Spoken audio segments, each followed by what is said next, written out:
and this is Midday with Reverend Don. And as you know, if you follow Midday with Reverend Don, you can type your questions or comments into whatever platform you happen to be watching on. They will show up in my chat room and we can talk directly.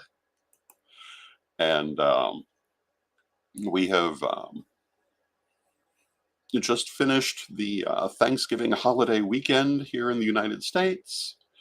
And many of you may be recovering from long-term food comas. I don't know.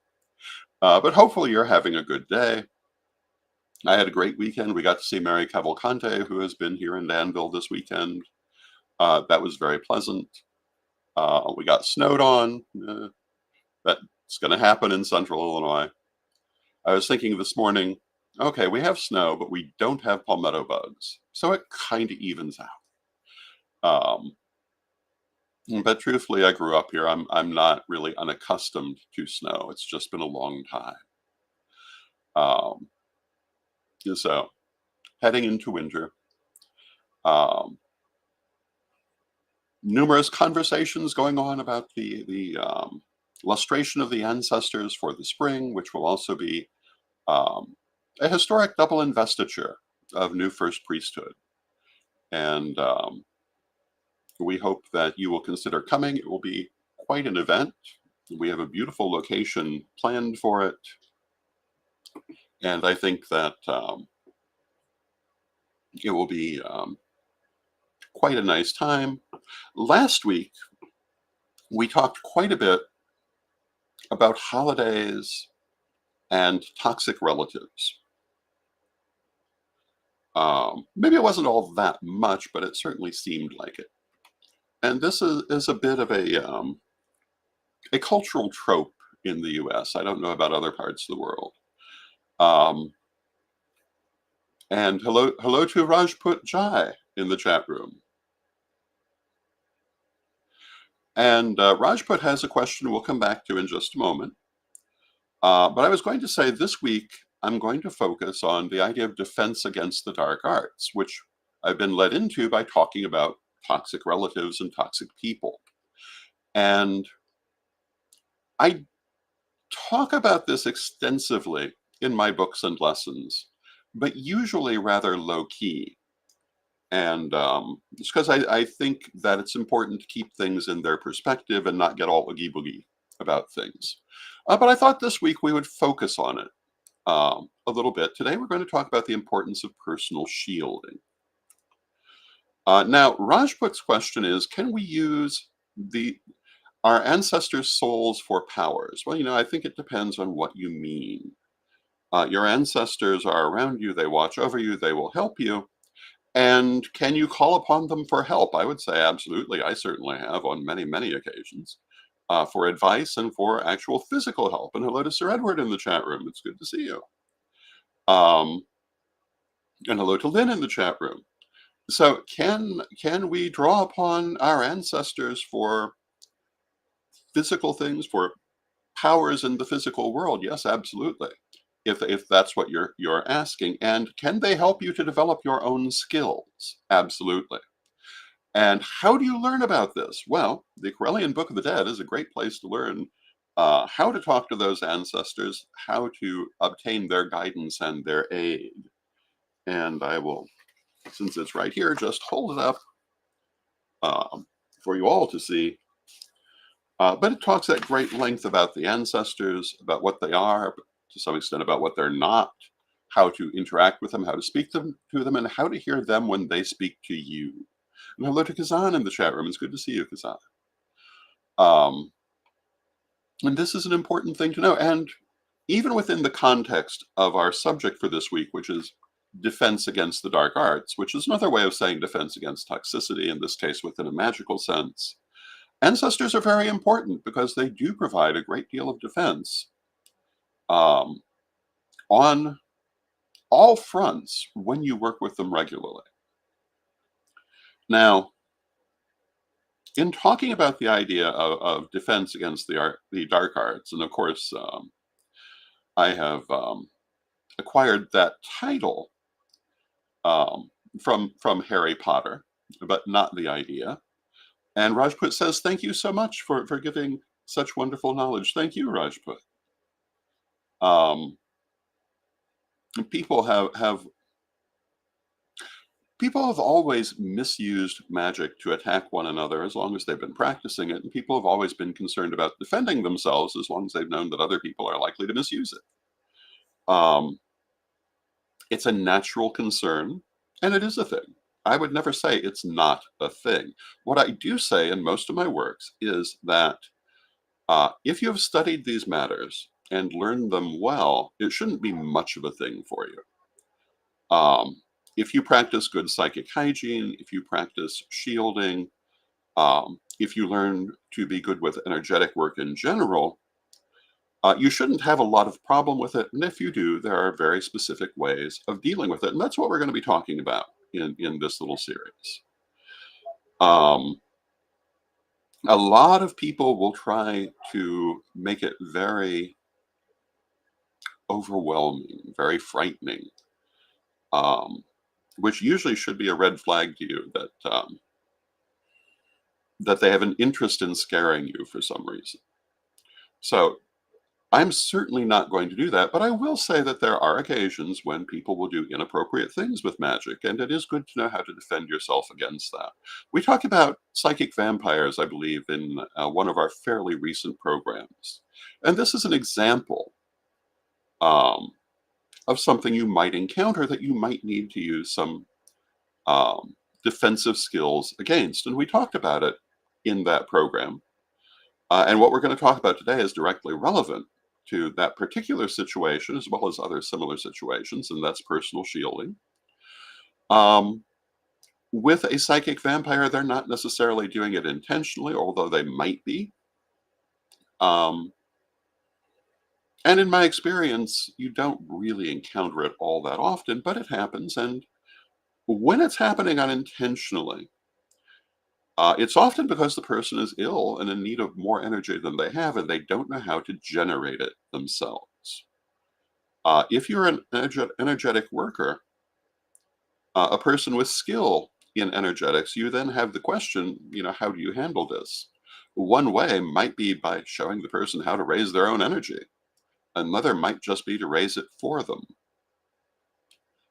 If you feel that they're doing it unintentionally and mean you no harm, it doesn't hurt to help them. Um, and generally speaking, psychic vampires are caused by people who have an excess of yin energy and a lack of yang energy, for want of a better way to put it, um, either chronically or because of a particular situation. And they're seeking out more active energy because they're in need of it. And hello to Mary Cavalcante in the chat room. And Mary is happily enjoying the snowy Danville landscape. And we had a lovely evening last night, of which photos are coming to my Facebook page. And hello to Lady Kai in the chat room.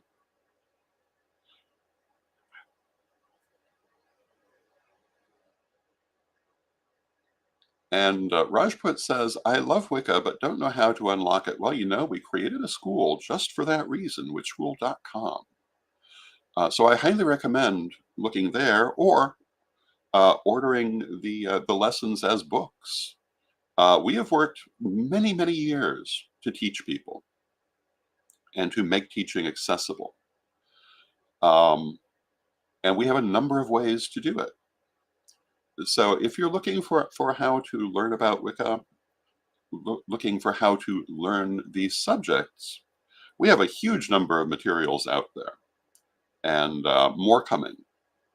We have, on one hand, we have witchschool.com. In the future, we're looking at witchcollege.co. We currently have Psychic Academy, or Witch College, I think it's .com, but anyway, psychicacademy.co.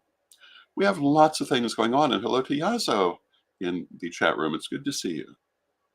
And it's good to see everybody. It's good to see everyone here. But getting back to our subject, There are a lot of reasons why shielding is important, and they aren't necessarily all what you'd call dark arts. In daily life, we exchange energy with people constantly, and sometimes people take too much. So, shielding doesn't necessarily require you to feel you're being attacked to be worth doing. Um, but if you do feel for some reason that you might be suffering some sort of psychic attack, shielding is the very, very first thing you should do. And ideally, you should be doing it every day without any external cause. It's simply a good thing to be doing on a constant basis. So, what do we mean by shielding? Our energy, our physical bodily energy, forms what we call an aura around us. Um, and we usually envision that as a sphere of light around us. Some people think of it more like an egg of light around us, but that's how we normally envision it. Pardon my nose, it is winter here in Illinois. My first winter in a long, long time. It's important to our energy that that aura be strong. Um, and ideally, we should attend to that on a daily or even multiple times a day basis. And the simplest thing to do for shielding is to call in the energy of the universe to fill your aura with strong positive light and to check the edges of that aura to make sure they're secure. How do you do that? Well, first you have to have enough facility with energy to be able to feel it. And you literally go through the edges of the aura and look for holes. One of the things that happens is that through various kinds of trauma, um, our aura becomes ruptured. It can become full of holes. And people often don't think to stop and repair this. Um, so I'm going to ask you to take a moment with me and feel your aura around you. And for most people, it's going to extend several feet from your body, but you want to feel the edge and just look and see if there are holes there from too much energy departing um, through one way or another. And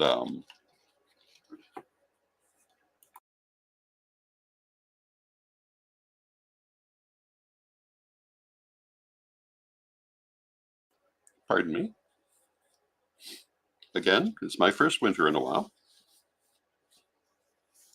but feel for those holes. And when you find them, if you do, and if you don't, you're doing good. But when you find them, if you do, take a moment and apply additional energy in those areas. Imagine it as white light and basically trowel it over that hole. Cover that hole up, make it solid, make the wall of your aura. Maybe solid isn't quite the right word because you still want it to be permeable for good things to come through and solid enough for bad things not to. And as you do this, think in those terms. Make that edge of your aura strong enough to repel the negative, yet porous enough to allow the positive. And make sure there are no holes. Repair those holes. And you're likely to find a lot of holes, particularly if you don't do this on a regular basis. Now, in the lessons and the books, we talk at greater length about how to do this, but this is really all that there is to it. You look for the holes, you repair the holes.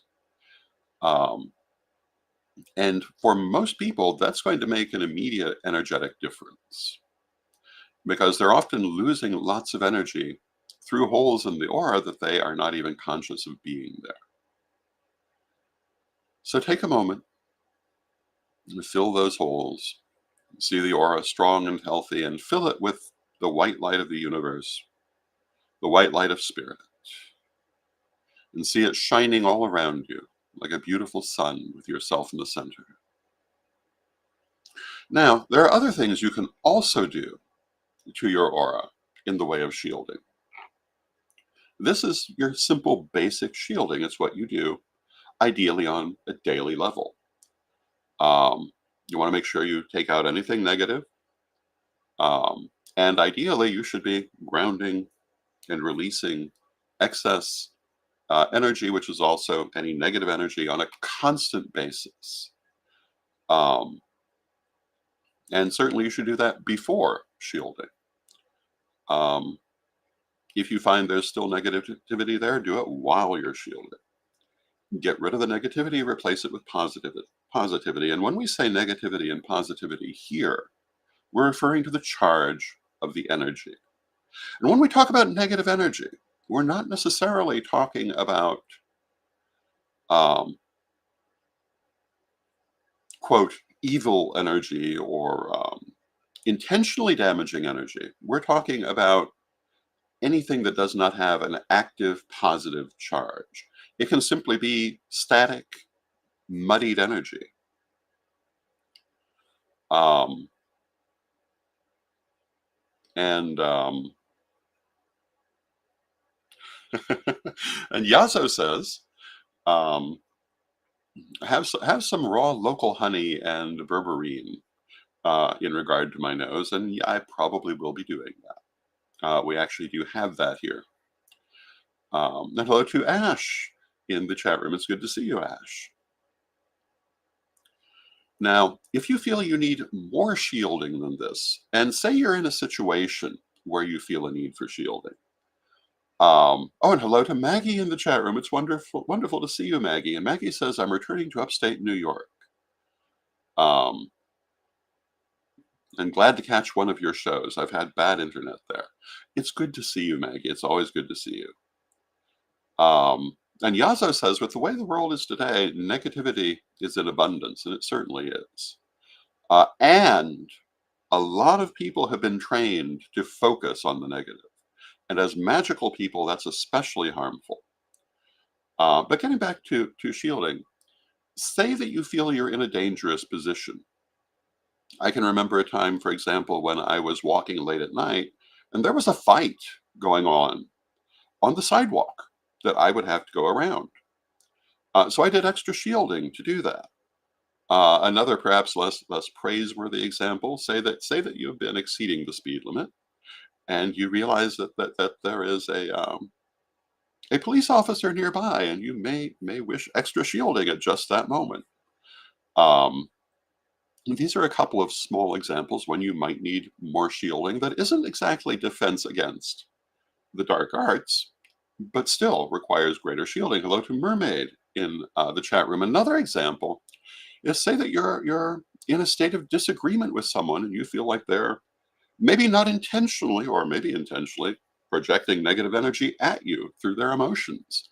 It's another occasion when you need extra shielding. How do you do that? And there are many ways, but the ways that I recommend are to see that barrier around you. You can see it as the aura itself, or you can imagine it as a wall around you. And you want to choose what represents protection to you. If I don't want to be seen for a reason, I will put, I might imagine it as a black curtain around myself.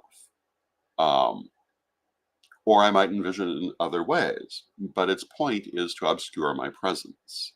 I mentioned having to pass by a fight once, and maybe they would never have had an issue with me, but ideally they did not even see me or realize I was there because I used this technique. Um, the point of that, and that is an example of an invisibility spell. It doesn't do anything to you physically. It just misdirects people's attention not to see you when you have a reason not to be seen, such as trying to avoid a dangerous situation. Another thing you could do, you could imagine a stone or brick wall around yourself to firmly repel negative energy, whatever it may be. Like, for example, being in that argument. Um, that's another thing that I have used. You can see it as a wall around you. You can see it as a bubble around you. And that can be another effective way. Of course, the way that I think most people will think of is a mirror. The idea of the mirror is that it not only protects you, but also sends back whatever negativity is sent to you. But you don't always necessarily want to do that. So we have these other possibilities too. But sometimes, yeah, you may just wish to reflect everything away from you. This is a very ancient concept, and mirrors have been used this way for a long time. They can be used this way in visualization also. My cousin Gloria, Lady Crystal's mother, used to very often put a mirror in the front window of her home for this purpose, which is a very traditional thing to do. And it was usually quite effective. Um, so these are a couple of things that you can do in terms of putting a barrier around yourself. And some of the things I would recommend, and Yazo says, I imagine myself as glass. So there's that too. Um, and I'm assuming that's for the purpose of not being seen, to see yourself um, as glass, as being clear, so that if they look in your way, they're not going to see you; they'll look through you. And you may say, "Well, that's if you're not a magical practitioner, you may say, well, that's not going to work." But yes, it does. Um, and these are a few of the things that you can do. And again, why do you need this? Well, as I've said, it isn't necessarily because someone's intentionally doing something. People have a tendency to assume, I have found, that someone is doing black magic against them far, far more often than that's remotely possible. Which is not to say it's not possible. There are people who do absolutely do what's usually called black or baneful magic, and some people do an awful lot of it. So don't assume they're not out there, but don't make it your first assumption either. Very often, if you're feeling a negative effect, even from another person, it's probably not intentional. Like when you're having that argument with a person and you may feel negativity coming from them, but that might be their natural output of energy, not necessarily something they're intentionally doing. And that's important to remember. Um, and now Mermaid says, wearing gray seems to be less noticeable too. It helps you to blend in. The colors you wear, and we did a program on this at one time that I'm sure you could find in our archives. The effect of colors, and yeah, gray can be used that way. And Lady Kai says, you know what they say when you assume something, and yeah, you want to be careful about your assumptions, both ways. Don't just assume because things are not working well that someone's doing something. Um, but also, particularly if you have that feeling, don't assume they're not. Be prepared to do extra shielding. Be prepared to put in barriers around yourself if you feel it's needed, because after all, it doesn't hurt anything to do extra shielding. Um, and Mermaid says, I still deal with others who believe Ouija boards or tarot is evil. And Mermaid says, nope, cardboard can't hurt you. Um, and I am completely in agreement with that point of view.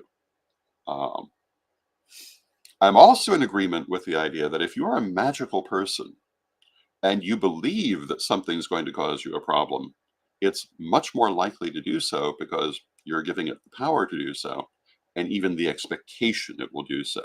And as a magical person, you have to be careful of your expectations. You have to be careful of where you're putting your intentions. And hello to Moonraven in the chat room. It's so good to see you, Moonraven. Moonraven is a dear friend from Florida. And Moonraven says, thank you for discussing this, Lord Don. As a practitioner of real black magic, which has nothing to do with a moral compass of assumption, it is time for our communities to get educated on these matters. I completely agree. And Lady Kai says there's no such thing as too much shielding. For the most part, I agree with that. Now, I will say there's an exception to that. I have known some people who, out of fear, try to shut down their psychic abilities. Um, and whether they know they're using shielding to do it or not, they are. So there's no such thing as too much shielding for defense.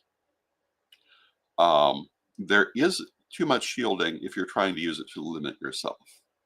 But for defense, absolutely, I agree with Lady Kai. And so this whole week, we're going to be talking about defense against the dark arts. Tomorrow, I'm going to talk more about how to deal.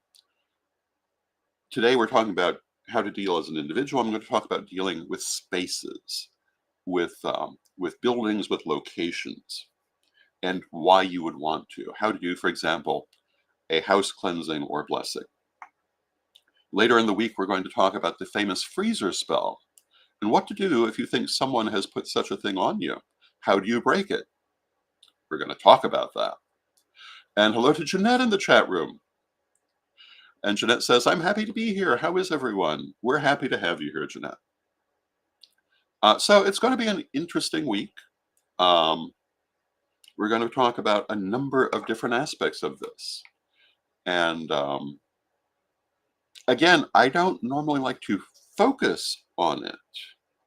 But I also don't necessarily believe we should be ignoring it. You know, I talk a lot about how important shadow work is. And Yazo remarks on the use of the rune Iza, which is the ice rune.